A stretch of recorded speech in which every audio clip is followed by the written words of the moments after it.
चलिए दोस्तों, जानते हैं आज के देश और दुनिया की सिलेक्टेड काम की और महत्वपूर्ण 50 बड़ी खबरों की सिर्फ 10 मिनट में। पर अभी तक आपने इस वीडियो को लाइक नहीं किया तो लाइक कर दीजिए। चौथी बार झारखंड के मुख्यमंत्री बने हेमंत सोरेन, उन्हें गवर्नर संतोष गंगवार ने दिलाई शपथ। मंच पर राहुल गांधी, केजरीवाल, ममता बनर्जी समेत इंडिया ब्लॉक की 10 पार्टियों के नेता रहे मौजूद। दरगाह पिछले 800 वर्षों से वहां है। नेहरू से लेकर अभी तक सभी प्रधानमंत्री दरगाह पर चादर भेजते हैं। पीएम मोदी भी चादर भेजते हैं। अजमेर शरीफ में शिव मंदिर होने के दावे पर भड़के असदुद्दीन ओवैसी, कहा यह देश के हित में नहीं। मोदी और आरएसएस का शासन देश में कानून व्यवस्था को कमजोर कर रहा है। दिल्ली दुनिया की सबसे असुरक्षित राजधानी, अरविंद केजरीवाल का बड़ा बयान, कहा केंद्र सरकार और गृह मंत्री अमित शाह कानून व्यवस्था बनाने में असफल साबित हुए हैं। साथ ही एक मैप भी जारी किया और कहा दिल्ली को दुनिया की सबसे घटिया राजधानी माना जाता है। संसद के शीतकालीन सत्र का चौथा दिन अडानी मुद्दे पर हुआ हंगामा। विपक्ष ने दिया नारा, मोदी अडानी देश को लूटना बंद करो। वहीं उपराष्ट्रपति जगदीप धनखड़ बोले, संसदीय विवाद लोकतंत्र को कमजोर करता है।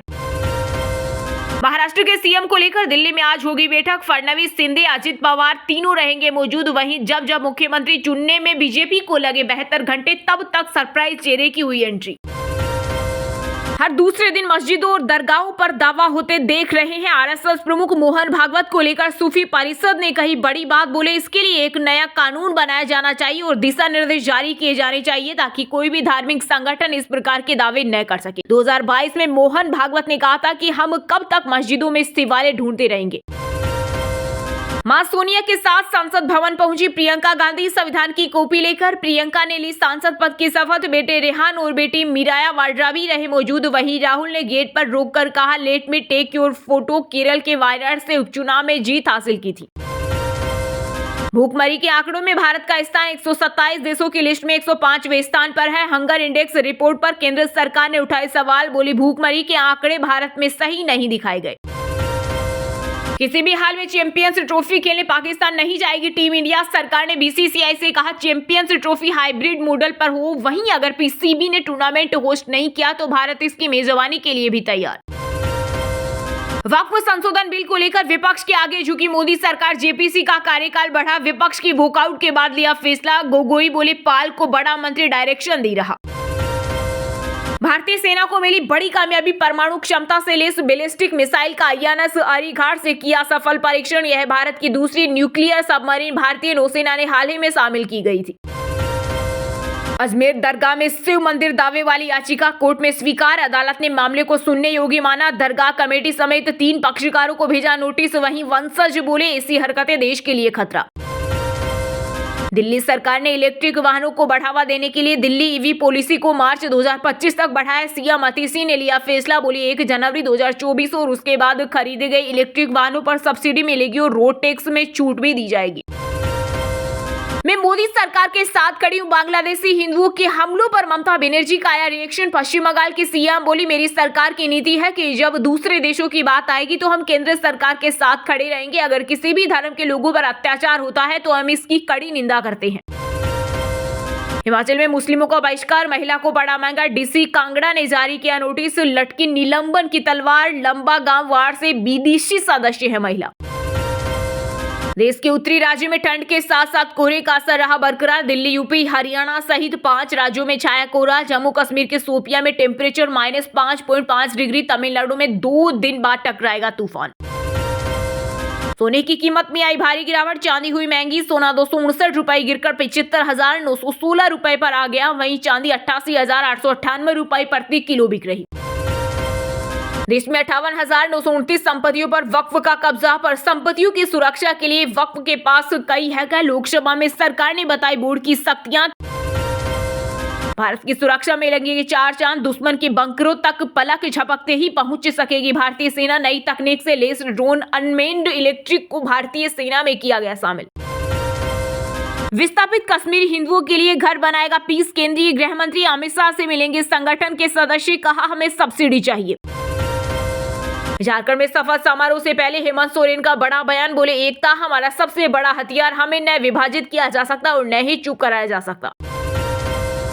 महाराष्ट्र सीएम के नाम का ऐलान से पहले फडणवीस के घर के बाहर बीजेपी कार्यकर्ताओं ने लगाए सदैव मुख्यमंत्री के बैनर। शपथ लेते दिखाई दिए। भाजपा विधायक बोले महाकाल के आसपास मुसलमानों की दुकानें न हो। टी राजा ने कहा 50 किलोमीटर दूर होनी चाहिए इनकी शॉप। सीएम से सर्वे की मांग। धीरेन्द्र कृष्ण शास्त्री की पद यात्रा का 8वां दिन। यूपी के पूर्व मंत्री राजा भैया हुए शामिल। बोले एसी और यात्रा की जरूरत। पीएम मोदी को जान से मारने की धमकी देने वाली 34 साल की महिला हिरासत में। मानसिक रूप से अस्थिर निकली। मुंबई पुलिस के कंट्रोल रूम में फोन आया था। पशुपति पारस ने मोदी का परिवार टैग हटाया तो बिफरे केंद्रीय मंत्री चिराग पासवान। कहा वह कभी राष्ट्रीय जनतांत्रिक गठबंधन में नहीं थे। यदि एनडीए का हिस्सा रहते तो साथ में चुनाव लड़ने और प्रचार प्रसार करते। भारतीय सेना ने पंजाब सरकार को लिखा पत्र। कहा राज्य में सैनिक कर्मचारियों को मिले 300 यूनिट फ्री बिजली। प्रदेश में तैनात है 1 लाख कर्मचारी। समस्या ईवीएम की नहीं कांग्रेस की मानसिकता की है। केंद्रीय मंत्री धर्मेंद्र प्रधान ने ईवीएम पर सवाल उठाने वाले को दिया जवाब। हरियाणा सीएम से खट्टर टीम की छुट्टी। सीएम सैनी ने आईएएस अरुण गुप्ता को बनाया नए प्रधान सचिव। 4 भाजपा नेता भी पद की कतार में। नायब सैनी ने बनाई अपनी नई टीम। दिल्ली के बिजवासन में ईडी की टीम पर हुआ हमला। साइबर क्राइम से जुड़े मामले में जांच करने पहुंची थी। इस हमले में ईडी के एक अधिकारी हुए घायल। पुलिस मौके पर पहुंचकर जांच में जुटी। यूपी के बांदा में विकास कार्यों को दी जाएगी गति। रानी दुर्गावती की प्रतिमा का अनावरण करते हुए बोले सीएम योगी। कहा जनता के हित में अधिक से अधिक विकास कार्य किए जाएंगे। सुप्रीम कोर्ट ने यासीन मलिक को भेजा नोटिस। केस जम्मू कश्मीर से नई दिल्ली ट्रांसफर करने से जुड़ा। सरकार बोली फिजिकल पेशी की जरूरत नहीं। आईआरएस अधिकारी समीर वानखेड़े ने एनसीपी नेता नवाब मलिक के खिलाफ दर्ज किया था अत्याचार का मामला। हाईकोर्ट ने मुंबई पुलिस से मांगा जांच का ब्यौरा। वानखेड़े ने पिछले सप्ताह उच्च न्यायालय में याचिका दायर कर मामले को सीबीआई को सौंपने की मांग की थी। दिल्ली विधानसभा चुनाव में बीजेपी की पहली लिस्ट में हो सकते हैं कई बड़े नेता। 2 पूर्व सांसद और 1 मेयर का हो सकता है नाम।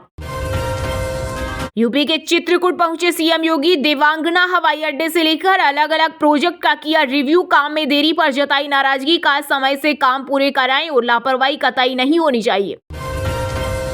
हरियाणा में दाखिल हो सकते हैं चंडीगढ़ ब्लास्ट के आरोपी। दप्पर टोल प्लाजा पर देखा गया। गुमराह करने के लिए रूट बदला। पुलिस डंप डेटा जुटा रही। हिमाचल को 20 साल पीछे धकेल दिया। सुखू सरकार के 2 साल पूरे होने पर जयराम ठाकुर ने बोला हमला। गिनाई 2 साल की नाकामियां। ट्रांसपोर्ट कंपनी के जयपुर सहित 23 ठिकानों पर आईटी रेड। राजस्थान के 20 स्थानों पर चल रही जांच। अवैध ट्रांसपोर्टेशन का आरोप। विश्वराज ने 40 साल बाद सिटी पैलेस में धूनी दर्शन किए। लक्ष्य राज बोले हम हिंसा के प्रशंसक नहीं लेकिन नपुंसक भी नहीं। सीएम के दखल से विवाद थमा। पंजाब में सुखवीर बादल के पक्ष में गाना हुआ रिलीज। हरियाणवी सिंगर ने बताया साजिश का शिकार। अकाल तख्त साहिब 2 दिसंबर को सुनाएगा सजा। जम्मू कश्मीर में 50 आतंकी ठिकानों पर पुलिस की छापेमारी। कठुआ से आतंकवादियों के 10 मददगार गिरफ्तार। पूछताछ जारी। एनआईए के 6 राज्यों के 22 ठिकानों पर रेड। मानव तस्करी से जुड़ा मामला। गिरोह युवाओं से साइबर फ्रॉड करने वाले कॉल सेंटर में काम करवाता था। एमपी में शादी हो या रैली सीसीटीवी कैमरे लगाने पड़ेंगे। पुलिस ने रिकॉर्डिंग मांगी तो देनी होगी। ये कानून नहीं माना जुर्माना पक्का। ऐश्वर्या राय ने हटाया बच्चन सरनेम। दुबई इवेंट में हुई थी शामिल। अभिषेक के साथ तलाक लेने की अटकलें तेज। जब कोई मुस्लिम पीएम बनेगा तब जिहादी राम मंदिर तोड़ देंगे। यति नरसिम्हानंद का एक और विवादित वीडियो। कहा बांग्लादेश ने हिंदुओं को औकात दिखा दी। सीएम बोले एमपी में खुलेंगे लैंग्वेज इंस्टीट्यूट। जर्मनी में कहा यहां की आबादी वृद्धावस्था में। इन्हें वर्कर्स और हमें रोजगार की जरूरत। ओडिशा में 1 से 5 दिसंबर तक आयोजित होगा 35वां कोणार्क महोत्सव। पारंपरिक और शास्त्रीय नृत्य से मंत्रमुग्ध होगा महोत्सव। हरियाणा के बॉक्सर विजेंद्र सिंह दिल्ली में विधानसभा चुनाव लड़ सकते हैं। लोकसभा इलेक्शन से पहले भाजपा में शामिल हुए कांग्रेस के टिकट पर हार चुके। चलिए अब जानते हैं जो आम आदमी के काम की और फायदेमंद खबरें हैं उनको विस्तार से। पर इससे पहले अभी तक आपने इस वीडियो को लाइक नहीं किया तो लाइक कर दीजिए।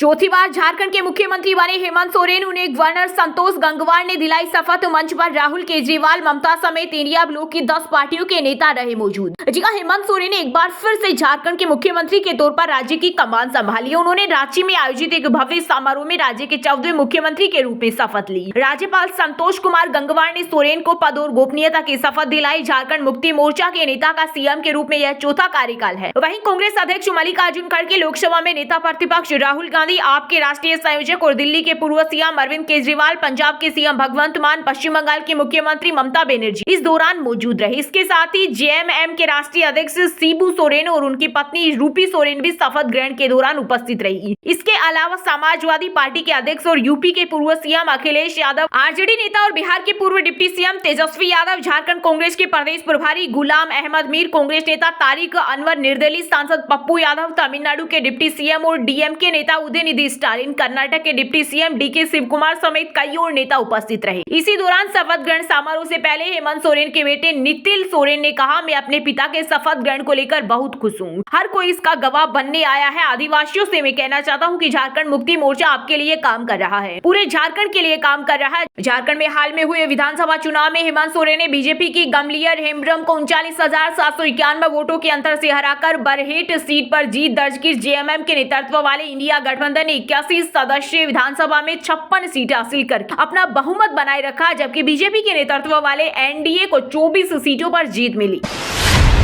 देश में 58,929 संपत्तियों पर वक्फ का कब्जा। पर संपत्तियों की सुरक्षा के लिए वक्फ के पास कई हक है। लोकसभा में सरकार ने बताई बोर्ड की शक्तियां। केंद्रीय मंत्री किरण रिजिजू ने कहा, वक्फ अधिनियम के तहत स्टेट वक्फ बोर्ड को ऐसी संपत्तियों के लिए संरक्षण, सुरक्षा और न्याय सुनिश्चित करने के लिए लीगल एक्शन लेने का भी अधिकार। जी हां, केंद्र सरकार ने लोकसभा को बताया कि देश में कुल 58,929 वक्फ संपत्तियां अतिक्रमण का सामना कर रही है, जिनमें से 869 कर्नाटक में है। केंद्रीय अल्पसंख्यक कार्य मंत्री किरण रिजिजू भारतीय जनता पार्टी के सांसद बसवराज बोमे के सवाल के लिखित जवाब में यह जानकारी दी। उन्होंने ये भी कहा कि वक्फ अधिनियम के तहत स्टेट वक्फ बोर्ड को ऐसी संपत्तियों के लिए संरक्षण, सुरक्षा और न्याय सुनिश्चित करने के लिए लीगल एक्शन लेने का भी अधिकार है। किरण रिजिजू ने कहा कि मंत्रालय और केंद्रीय वक्फ परिषद को समय समय पर वक्फ संपत्तियों से संबंधित विभिन्न मुद्दों के बारे में शिकायतें मिली। उन्होंने कहा कि उचित कार्यवाही के लिए ऐसी शिकायतों को राज्य वक्फ बोर्ड और संबंधित सरकारों को भेज दिया गया है। उन्होंने कहा, Waqf assets management system of India WMSI पर उपलब्ध विवरण के अनुसार 58,929 वक्फ संपत्तियां अतिक्रमण का सामना कर रही है, जिनमें से 869 वक्फ संपत्तियां कर्नाटक में है। किरण रिजिजू के कार्यकाल की ओर से वक्फ कानून को लेकर पोस्ट किया गया है, जिसमें कार्यालय ने बताया कि वक्फ अधिनियम की धारा 54 और 55 के अनुसार राज्य वक्फ बोर्डों के मुख्य कार्यकारी अधिकारी के पास वक्फ प्रॉपर्टी पर अनऑथराइज्ड कब्जे और अतिक्रमण के खिलाफ कानूनी कार्रवाई करने की शक्ति है। फिर सेक्शन 51 इस पर कहता है कि वक्फ को संपत्ति की सेल, गिफ्ट, एक्सचेंज, गिरवी रखना या ट्रांसफर का अधिकार नहीं है, लेकिन फिर भी अगर वक्फ को लगता है कि संपत्ति को विकसित करने से एक्ट के लक्ष्यों को प्राप्त करने में मदद मिलेगी, तो इसके लिए उन्हें इसके कारण बताने होंगे और इसको बोर्ड के 2/3 सदस्यों से अप्रूव करवाकर पेश करना होगा। पोस्ट में आगे कहा कि केंद्र सरकार ने वक्फ एक्ट के सेक्शन 56 के तहत प्रॉपर्टीज लीज रूल्स 2014 बनाया है, जो स्टेट वक्फ बोर्ड को वक्फ संपत्ति को लीज करने पर देने का अधिकार देता है। आगे ये भी बताया कि सेंट्रल वक्फ काउंसिल के पास वक्फ संपत्तियों को लेकर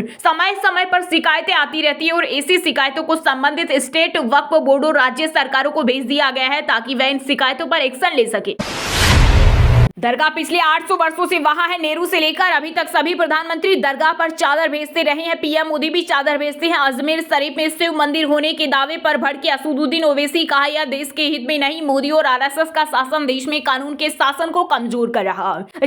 अजमेर शरीफ दरगाह में शिव मंदिर होने के दावे पर विवाद गहराता जा रहा है। इस बीच AIMIM के सांसद असदुद्दीन ओवैसी ने इस मुद्दे पर प्रतिक्रिया देते हुए कहा कि दरगाह पिछले 800 वर्षों से वहां मौजूद है। उन्होंने बताया कि नेहरू से लेकर अब तक के सभी प्रधानमंत्रियों ने इस दरगाह पर चादर भेजी है। प्रधानमंत्री नरेंद्र मोदी भी चादर भेजते हैं। ओवैसी ने सवाल उठाया कि बीजेपी और आरएसएस मस्जिदों और दरगाह को लेकर इतनी नफरत क्यों फैला रहे हैं। उन्होंने कहा कि निचली अदालतें पूजा स्थल अधिनियम पर सुनवाई नहीं कर रही, जिससे कानून और लोकतंत्र के शासन पर सवाल खड़े हो रहे हैं। ओवैसी ने आरोप लगाया कि यह सब बीजेपी और आरएसएस के निर्देश पर हो रहा है, जिससे देश में कानून का शासन कमजोर हो रहा है और यह देश के हित में नहीं है। हाल ही में राजस्थान की एक अदालत ने अजमेर शरीफ दरगाह पर शिव मंदिर होने का कथित तौर पर आरोप लगाने वाली एक याचिका को स्वीकार कर उस पर सुनवाई के लिए नोटिस जारी किया था। यह घटनाक्रम उत्तर प्रदेश के संभल में शाही जामा मस्जिद के हाल ही में अदालत के आदेश पर सर्वेक्षण कराए जाने के बाद हुआ है। इस सर्वेक्षण के कारण विरोध प्रदर्शन शुरू हो गए थे और कथित तौर पर पुलिस की गोलीबारी में एक नाबालिग सहित 5 मुसलमानों की मौत हो गई थी। दूसरी ओर अखिल भारतीय सूफी सजादान सेन परिषद के अध्यक्ष सैयद नसरुद्दीन चिश्ती ने भी इस मुद्दे पर अपना विरोध जताया है। चिश्ती ने इस बात पर हैरानी जताई कि उन्हें मामले में पक्षकार भी नहीं बनाया गया, जबकि वह खुद ख्वाजा मोइनुद्दीन चिश्ती के वंशज है। उन्होंने कहा कि जिन पक्षों को नोटिस जारी किए गए हैं उनमें दरगाह समिति, भारतीय पुरातत्व सर्वेक्षण और अल्पसंख्यक मामलों का मंत्रालय शामिल है। चिश्ती ने बताया कि वह अपनी कानूनी टीम के संपर्क में है और इस मामले पर उचित कदम उठाएंगे। यह मामला न केवल धार्मिक भावनाओं को भड़का रहा है बल्कि राजनीतिक और सामाजिक स्तर पर भी बहस छेड़ रहा है। दरगाह के ऐतिहासिक महत्व और धार्मिक सहिष्णुता की परंपरा के बीच इस विवाद ने कई सवाल खड़े किए हैं। मामले की संवेदनशीलता को देखते हुए सभी पक्ष कानूनी और संवैधानिक तरीके से समाधान की उम्मीद कर रहे हैं।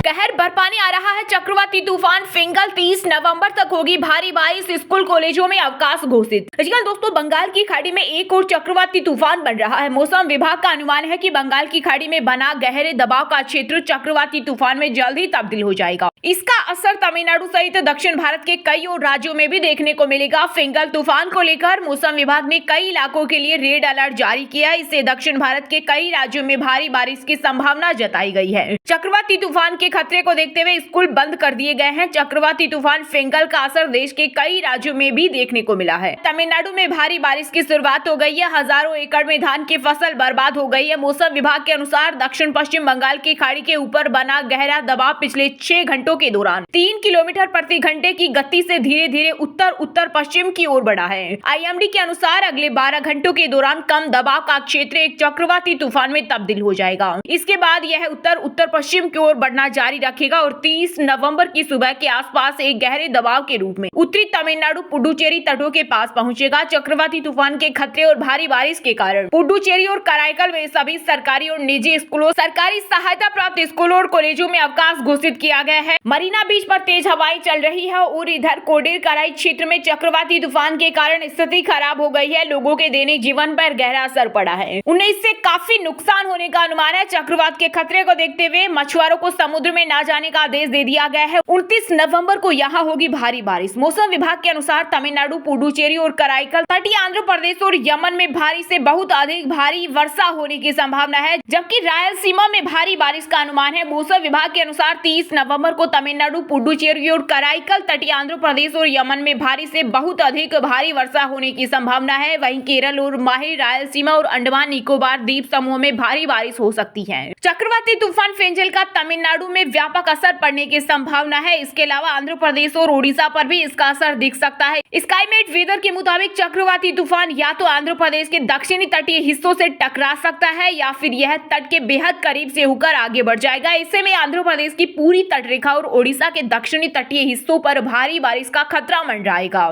तूफान का असर पुडुचेरी में भी दिख सकता है। दोस्तों, वीडियो को लास्ट तक अगर पूरा देख लिया हो तो वीडियो को लाइक जरूर कर दे और इस वीडियो को अपने दोस्तों, रिश्तेदारों के साथ व्हाट्सएप, फेसबुक पर जरूर शेयर करें और इस चैनल को अपना समझकर सब्सक्राइब जरूर कर ले ताकि आपको ऐसे ही देश और दुनिया की टॉप 50 बड़ी खबरें सबसे पहले देखने को मिले। जय हिंद, जय भारत।